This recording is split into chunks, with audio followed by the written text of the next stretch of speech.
Good morning. God is good all the time, and all the time God is good. And if He ain't, then you lying. So I have a quick story to tell you. Coming out of Wisconsin, going through the mountains, heading east. I'm in the Carolinas now, North Carolina to be exact. And I hate going through the mountains because it's a lot of steep hills, it's a lot of curves that you gotta go around, and it's a lot. I don't like it, but nevertheless, so I'm in the Carolinas, and when I first got into the Carolinas, I had to take my 30-minute break.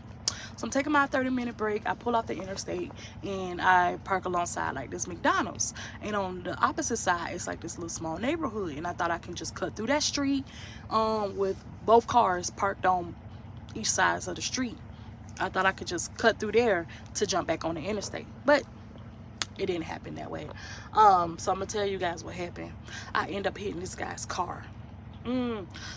So I'm thinking that I can just cut through here, make my left, and come back out to the traffic light and jump back on the interstate. Nope. So I get to the interstate and I realized I didn't have enough turning room. So I didn't have enough turning room, and I'm trying to inch my way as far over to the right as I can without hitting this guy's car. On my left hand side, the guy came out that owned the white truck, and he was like, "Man, which way are you trying to turn?" I was like, "I'm going left," and so I can get to the main street and jump back on the interstate. He said, "Well, you know, if you turn right, you can it'll take you right back to the same street."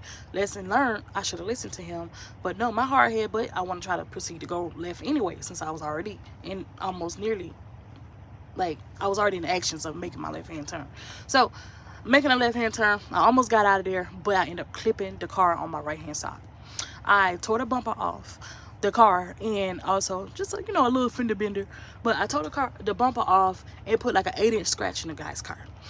So by the time I got to the light, a few more guys, 2 different guys came running out. They was like, "Well, ma'am, you know you hit this guy's car, da da da." One guy I look back and I'm seeing him with his camera taking a picture of my license plate, and I was like, "Oh Lord, let me go back. You know, I don't want to get in trouble. You know, so you guys know I run from trouble." But anywho, so don't take advantage of that. But anyhow, I go back around, and make a long story short, they had already called the police within 5 minutes. The police was there, and they was like, "Ma'am, well, you know, since we're already here, we're gonna have to make a police report," you know. But the owner came out, and the owner ended up coming out. He was like, "Well, I don't want to get here in trouble. We can just squash this on our own." So I was like, "Well, sir, I have $300 cash on me right now. That's all I have on me right now." So he was like, "Okay, I'll take that. You know, you ain't got to worry about it. I'm a mechanic, and you can just pay me the $300. I just cashed out him something easy, quick, and that was it.